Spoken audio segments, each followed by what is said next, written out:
Are you aware of the human trafficking? The policemen were good. Hey, I'm Phyllis, an African solo traveler on a mission to visit every country in the world. This is Stamped and Questioned. Border drama, wild visa stories, and everything in between. I've spent the last 3 hours thinking about this video, what I would say, how I would narrate my experience. I was also thinking, maybe I shouldn't, but I also know I should. We've been here before. Different country, different seat, different ambience, different time of day even, but same person and same feeling. So the last thing you saw from me was a very excited, welcome to country number 55. I've been to 55 countries with a Kenyan passport. I know I'm blessed. I know I'm privileged. And I'm grateful for it every day I wake up. But right now, I feel a lot of other things.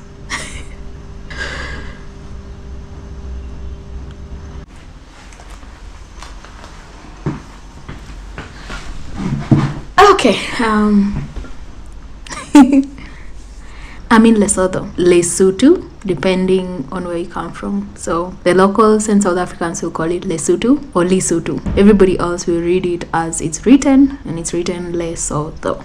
It is a small country in the middle of South Africa. Visa free for Kenyans, and I've always wanted to come here, but this is the first time I've managed to with my schedules. I had a very early flight.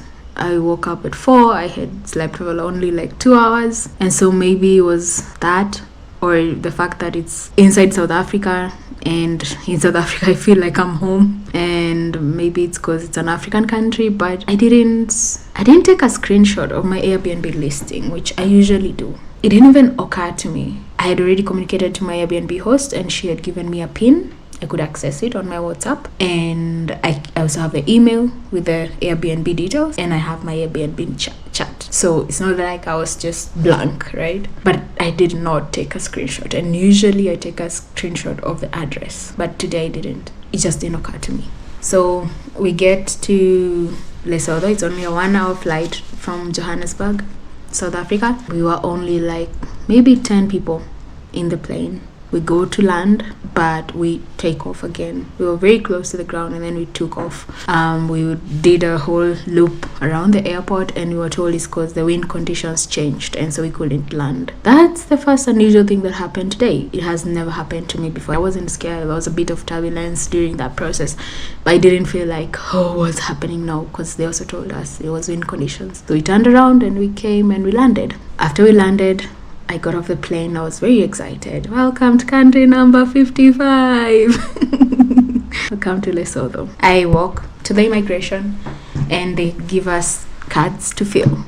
So the normal arrival forms, I fill them, and when they ask the address, I go to my Airbnb app and I realize it's not there. At that point, it doesn't hit me to go check my email, which usually have the address. So I just write Maseru. At this point, I'm not thinking too much about it, because most of the African countries I've gone to, that's usually sufficient. And yeah, I know I would have done better. So I write Maseru, and I go to the first desk, which is a sort of health declaration. I give them the first form, and they ask me where in Maseru. I tell them I don't have a connection now because the airport doesn't have Wi-Fi. The airport is very small. It only has 2 immigration desks and only 1 in operation, at least when I was there. And it's very small, like 1 building, very tiny building. So they ask me what's the actual address. I tell them this is the place, this is the PIN, but I don't have connection, so I can't get the address. It's Airbnb. I show them my Airbnb listing. They say, okay, go with this form there. So I go now with the immigration form to the immigration officer, and she looks at me and she asks me, what are you coming here to do? And I tell her I'm here for holiday. And she tells me, no, you're not. Like, as a matter of factly, you know, like when somebody knows exactly what they're saying, and this is, no, you're not. You're here to work, aren't you? And I tell her, no, I'm not. I'm here to see a holiday. And I tell her, if you check my passport, you'll see that I love to travel and that's why I'm here. She said, no, you're a software engineer. When you people come here, you're coming to work with, then she asked me, do you know cloud tech? In my brain, because she said software engineering, I thought she's trying to quiz me if I'm really a software engineer. So I tell her, yes, I know cloud tech. So she said, yeah, you're coming to work for them, aren't you? I'm like, what do you mean? Because in my mind, cloud tech is cloud technology, like the technology, cloud. And of course I know that I'm a software whatever, right? But she meant cloud tech, a company apparently that brings people here to work illegally. I don't know that company. Even right now, I haven't even sat down to Google it or anything about it. I don't even know there's a company that exists that's called that. So I tell her, if you mean a company, then I don't know such a company. I just meant cloud technology, the technology, because I'm a software engineer. So she says, no, you're lying. You're here to work, and you people usually say you're here for holiday, but then you come here to work without the right papers, and the Ministry of Labor doesn't know you're here. And so she keeps saying, you people. So I asked her, you mean Kenya? Before this, there was actually somebody behind me, so she told me, okay, I have to do an extended interview with you, but let her pass first so that she's not delayed. So I said, okay. So the person passes, and then it's me, because there was only like 10 people on the plane, and most of them were ahead of me as I was filling the form. Anyway, so I let her pass, and then we go back to it. So when she keeps on saying, by you people come here, you people are you people. So I asked her, by you people, by those ones, do you mean Kenyans? She tells me, Kenyans, Ugandans, Ghanaians, they all come here under the disguise of a holiday, but they're here to work, and the Ministry of Labor doesn't know about it.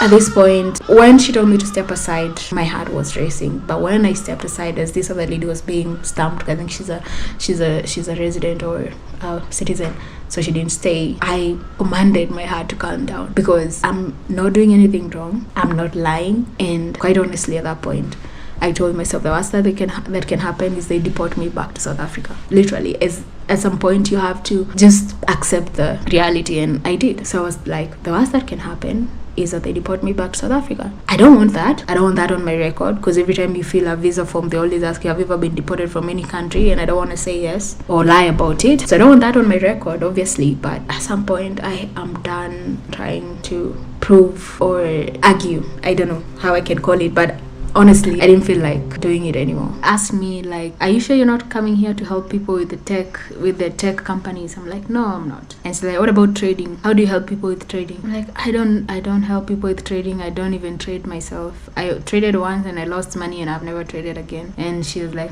okay. So she was very, very suspicious of me. She also said like there was a case she was just dealing with where I think it's a guy who's a tech company. So I think they just bring people here. I don't know if it's a scam or it's actual, like they come here to work without actual work permits or things like that. I have no idea. But hi. So she asked me, so what's the address? So I tell her the story. Sorry, I'm not connected, my Airbnb. So she says, okay, I'll call somebody. So she calls somebody to go ask the telecommunication guys, the Vodacom guys, come sell me a SIM card. So the Vodacom people came back. So I was waiting there for a few minutes. So the Vodacom people come back and say they cannot register my SIM card unless I'm already in the country. So she cannot. So it's like a loop. I need data so I can show her something, but I cannot have data until she stamps. So I need data so I can show her something so she can stamp, but for me to get data, they need the stamp.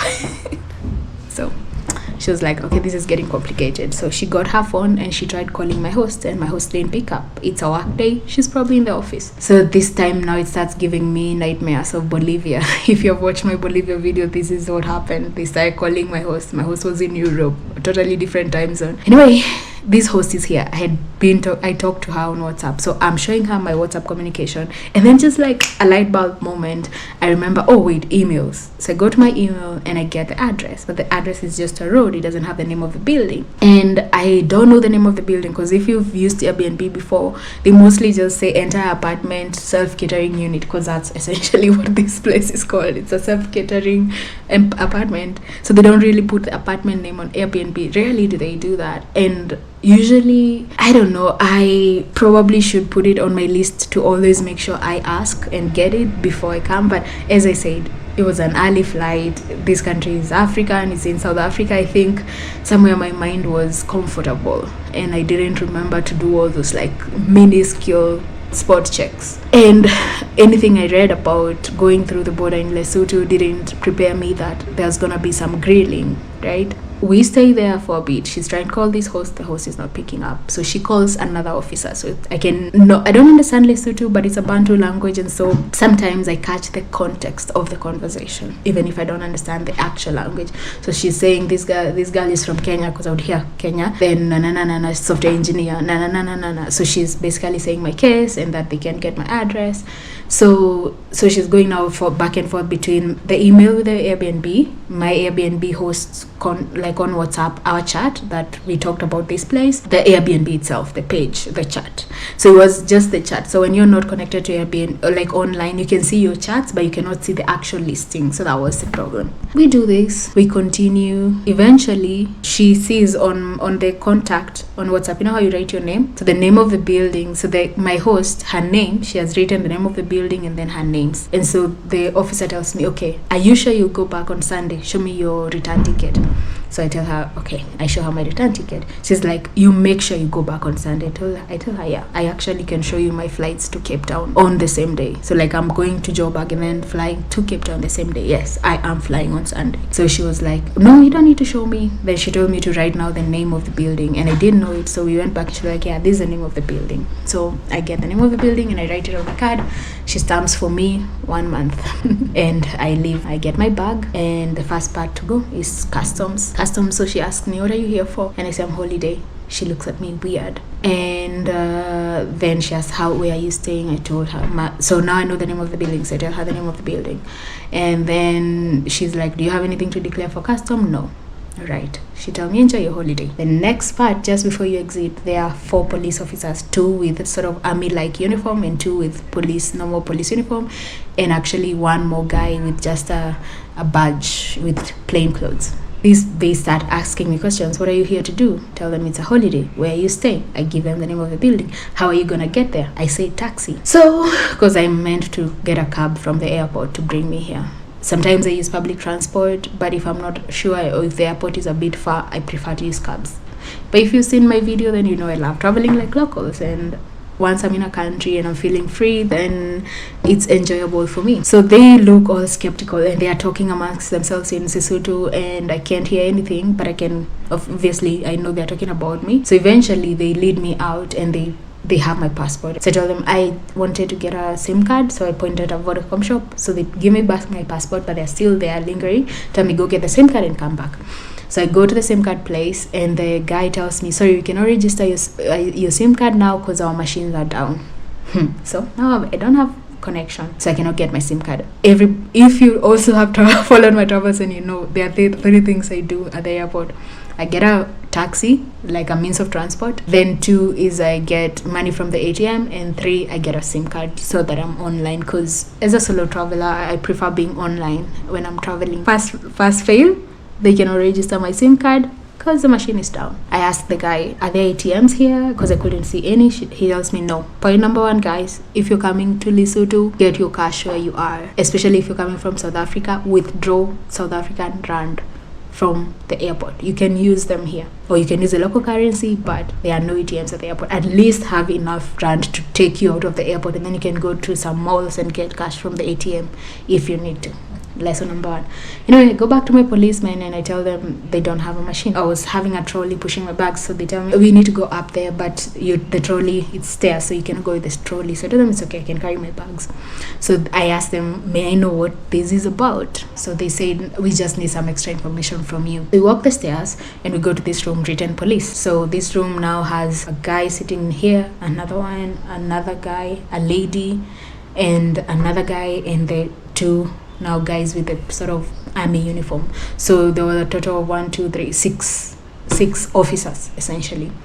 So obviously I am not comfortable. You won't be nobody is comfortable when you're at an airport and you're taken to some room, right? So at first they're asking me questions, and I think one of the guys who was sitting right across from me noticed I was nervous. So he told me like, hey, don't be nervous. This is just to ask you questions because it's your first time here. We just need to ask you extra questions to ascertain who you are and your reason for your visit, and basically we need to know exactly what you're about. I said okay. So I started relaxing. So as this guy is writing now my details from my passport, this guy, the one who explained that I'm not under arrest or anything, he asks me like, do you know Lobola?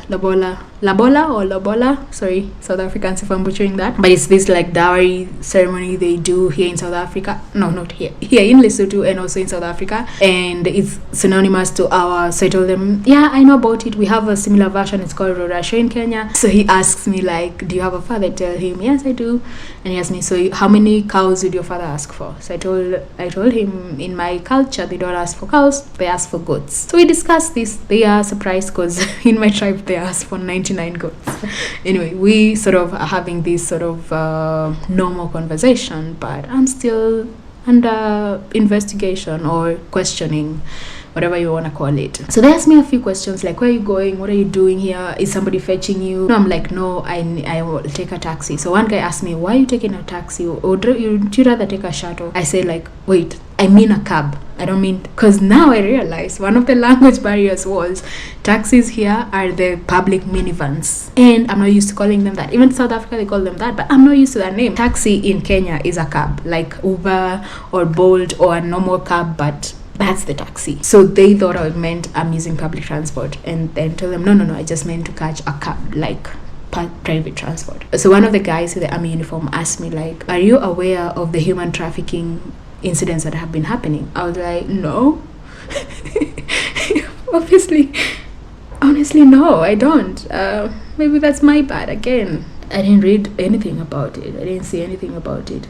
So he tells me like there has been a few human trafficking, and so some foreigners, I think, were human trafficked through like the Lesotho border, and their governments, like Kenyan government, would call the Lesotho government and they would complain like, hey, our citizens are being trafficked through your border. Hey, deal with it. So right now, apparently, every person who goes and it's your first time, and for instance, like me, the way I travel, I don't have like a tour company coming to fetch me. It's not like a strict itinerary. This is it, right? I'm more of a free traveler. So apparently, I was a sort of how can I say, I was a person of interest. So whenever there's a first time person of interest, then they bring them to this room to ask them further questions to ascertain where they're going and what their purpose is and all those things. Remember, by this time I already have the stamp, I've already gone through customs, I'm already on this other side of the country, I'm now in their police station, sort of. They're asking me questions through and through about Kenya, and so it's sort of moving between these official questions and normal conversation. But I was not okay. This is the first time this has happened to me like this. I mean, I have gone through other data issues, obviously, if you watch my videos or my Instagram, but not like this. So not to this extent, and definitely not in Africa. Then the guy about human trafficking continues and says, so the reason we're doing this is for two reasons: one, for your safety, and two, for our reputation as a government. So they don't want the foreign governments to keep calling their government to tell them you're being incompetent with our citizens. Now they know the name of the building, but they don't. It's not a hotel, it's an apartment. So they tried contacting my host. So I tell them the immigration officer down there tried contacting her, but he wasn't able to go through. Then this guy who was sitting opposite me, I would say the nice guy, he was nice throughout, because I don't understand what they were saying, but at some point he seemed to be telling them, hey, you already have the information, what else is remaining, sort of a thing. Maybe I'm wrong, but this guy is the one who got the number from the form and called the host just to get these other guys to be comfortable. So they call the host. The first time she doesn't pick up, the second time she picks up. So she tells him, yes, there's a Kenyan called Phyllis who's staying at my apartment. She told him the actual address and how to get there and the area and all those details that I don't know, because I'm not from around here. So then he tells me, okay, we were able to call her. We have ascertained that this place really exists. So we will take you there. Yeah.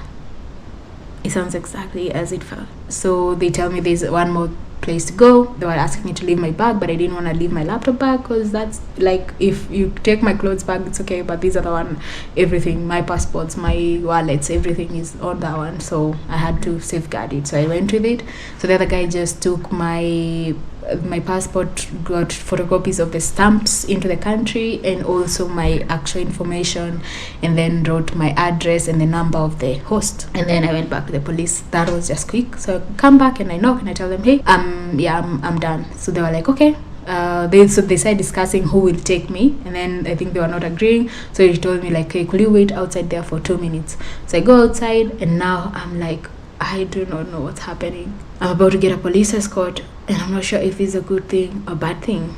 And then, you know, that thing in your brain that reminds you of certain critical details, reminds me about human trafficking. And I'm like, oh wait, I know they're police officer. Yes, based on the fact that there's a sign written police, and they say they were, and we are at the airport. But corrupt police officers are a dime a dozen in this world. So in my head, I was like, oh my god, was I being told about human trafficking because I'm about to be human trafficked? Maybe it's ridiculous, but if you're in such a situation, your brain goes everywhere. You run the worst case scenarios and the best case scenarios and the middle case scenarios and any scenario that your brain can come up with. And I am a creative person, so my brain can run wild if I let it. So anyway, we ended up leaving now that upper place. We went down the stairs. So this guy, the nice guy, I'll keep calling him that, carries my bags. I was like, I can carry them, I'm used to it. He was like, no, I'll carry them.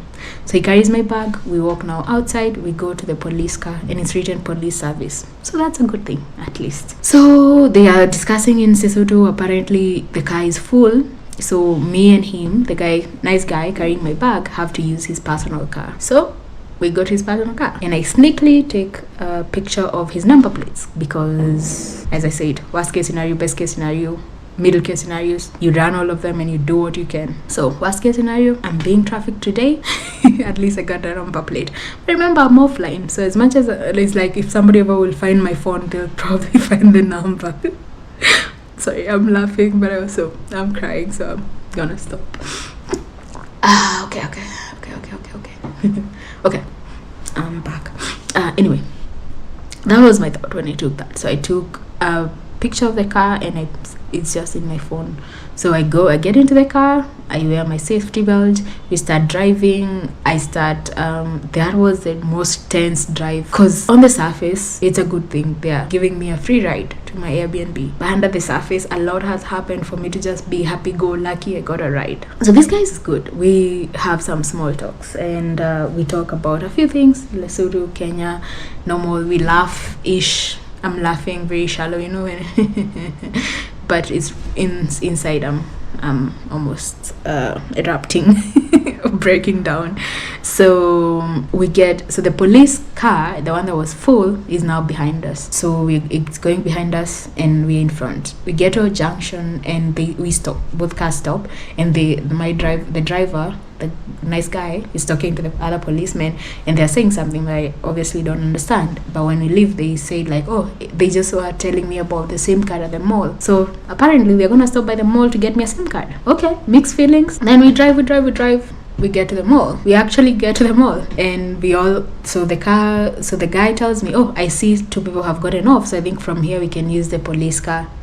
I'll just park my car here because it's closer to the airport anyway. So he didn't want to like have to use 2 cars. So we go to the mall. This time it's around, my flight was in the morning. I landed 7 something. So this it's been happening for almost 2 hours. We get to the mall at 9. I felt like it was longer than that. I thought it was like 2 p.m. Even my mind had erased. I had forgotten how early I had gotten into the country. I honestly thought it was like 2 p.m. or something. But I check, and it's 9, and the shops are just opening, but the vendor is not there. So we wait there for like 10 minutes then. So we were waiting at a Vodafone, and the person who registers SIM cards had not arrived yet. So it asked us, the guy, like, how is the other network? Is it good? He was like, oh, it's alright. So I go into the other shop instead. So that one, I get my SIM card. My officers are waiting outside in full uniform and full glory. They're just there, like I can see them. So I'm still guarded, and the nice guy is inside sitting. So I get a SIM card, and then I go to buy data. So it was slow service. The guy in front of me, I think, was getting a new phone, and he stayed there for almost like 30 minutes. These guys are still waiting for me. So I spent from 9, I left there at around 9:40. Also remember, I didn't get an ATM at the airport, so I don't have cash, which, again, my bad. So I don't have cash. And I don't want to withdraw too much cash, and I don't want to put myself in that situation, but I need cash. So it's just the other officers have already gone back to the car now. Me and the nice guy are walking together. So I tell him, can I get some cash from the ATM? He says yes. So I go get some cash, make sure I don't not get too much, just enough to for a day or two or something, just to, and in case they ask me for cash when we get here, right? So I get the money and then we get into the car. Now this time we're in the police car. I tell them to just put my backpack with the clothes at the back, because it's this like double cabin. They put it at the back and we sit. So now it's 2 officers at front, me in the middle seat at the back, and 2 other officers at my side, so 4, and I'm in the middle. And just we start driving. Oh wait, I forgot a point. During the 30 minutes that I'm waiting for this guy to get to finish so that I can buy airtime so I can be online, I check if I can get a Wi-Fi, and because we're at a mall setup, I realized there's a KFC Wi-Fi, so I log into KFC Wi-Fi. So all my paranoia now is riding. So I text my sister. I just text her and tell her, I sent her the pictures of the number plates and the pictures of basically anything defining where I am. I sent her a pin and I tell her, don't worry, I'm safe, but I'm being escorted by 4 police officers and it's weird. So just save these images, just save them. So my sister is a believer like me, so she starts encouraging me, you'll be fine, and it feels good. Like at least somebody outside of these situations knows what's happening. So we're chatting with my sister and I tell her, I'll just explain later, just save these pictures for now. At least that made me feel a bit better. The fact that I wasn't alone in this, even if my sister is in Kenya, but at least now she is in the loop a little bit of what's happening. When we come out, now I have data. So when we get into the car, first thing I do, send my sister a live location for 8 hours, just in case, as I said, best case, worst case, middle case. So I send my sister and I tell her, she sees I'm on the move. She's like, where are you going? I tell her, now we're heading to the Airbnb. She's like, okay, let me know when you get there. Right, so we start traveling. It's about maybe 20 minutes out now that I'm here. I know, but at that time I don't know how far it is, but now I can use the map. This guy, the nice guy sitting to my left side, is trying to make like normal conversation, but we are 5 of us in the car, so it's not possible. So the guy driving, and he's in a uniform, an army uniform, then starts asking me things about Kenya, about the Maasai tribe, and we start talking, and I'm telling them details, and I'm deep down, I'm telling my heart, just you're okay. Outside I'm conversing with them. They ask me, will you come back to Lesotho? I tell them it's too early to judge. Ask me on Sunday when I'm going back. Which is true. I don't know enough of Lesotho to judge whether or not I want to come back here. This experience aside, I mean, it's not my first rodeo. It's a tough rodeo. It's not my first rodeo. Anyway, so we drive, we take lefts and rights, and we follow the road, and finally we get close, and I can see that on the map, and there is the name of the building, and they point at it as well. So they drive there. There was a truck by just outside the building, so they couldn't get there. So I leave the car with the officer, the nice guy, carries my other bag, because he has been insisting on carrying it since we were at the airport, and then I was carrying my other one. So he carries it. Then we leave the other officers at the gate. I thought they would follow me. We leave them there at the car. So this other nice guy follows me. We go to reception. So the reception, I tell them I have a reservation for Phyllis. He's like, oh yeah, welcome, let me take you to your place. So we go to the room. His officer comes in and puts my bag. I take now my bag from him. He sees the place and he's like, oh, it's beautiful. And it is, as you can see.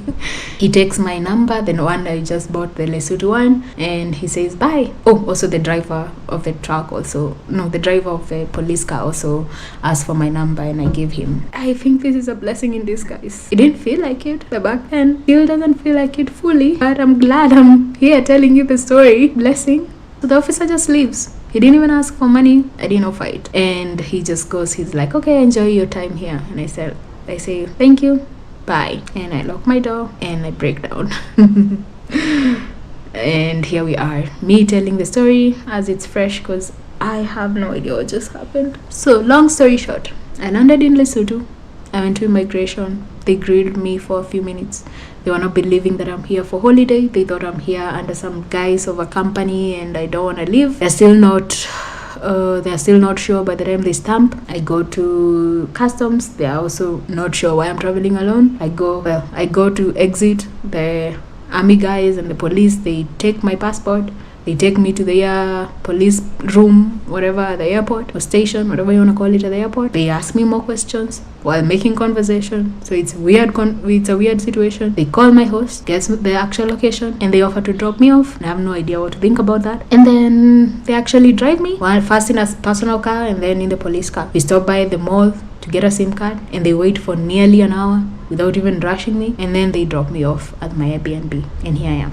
I'm still confused. I'm grateful that nothing happened, but I'm still very confused. But I'm also very worried, because if these police people are good people, and all signs show that they are, and they're just doing their job, the fact that they felt the need to escort me all the way to my Airbnb scares me about this place. I'm now afraid to go out on my own, because again, the policemen were good with the indication that I'm here. Granted, they know where I'm staying exactly now, and that makes me feel some type of way. I almost actually asked for a different room, but then I thought if I ask for a different room and then they come here and they don't find me and they're being just normal police officers, they'll think I'm involved in something. It's I don't know if you understand my situation, but that's the situation now. Today I came here early because I'm not working today, and I thought I would take advantage and go to the city and at least do a city tour in the afternoon. But right now I don't even know if I want to get out of my room. The moment the receptionist gave me my Wi-Fi, I double locked the door. I have barricaded myself now here, and I'm not sure if it's safe to come out. I feel a lot of things right now. Grateful. Somewhere deep down, I'm very happy to be in my country number 55. I'm happy to see Lesotho. I've always wanted to see it. I'm grateful to God that I'm safe and sound. I'm grateful for a free ride from the airport. But I'm so confused and a bit sad and a bit overwhelmed as well. It is a reality. Eventually, I was able to calm my paranoia enough to go out and find some food and also visit Maseru, which you can see in my other videos. And this is what I had to say at the end of my trip in Lesotho.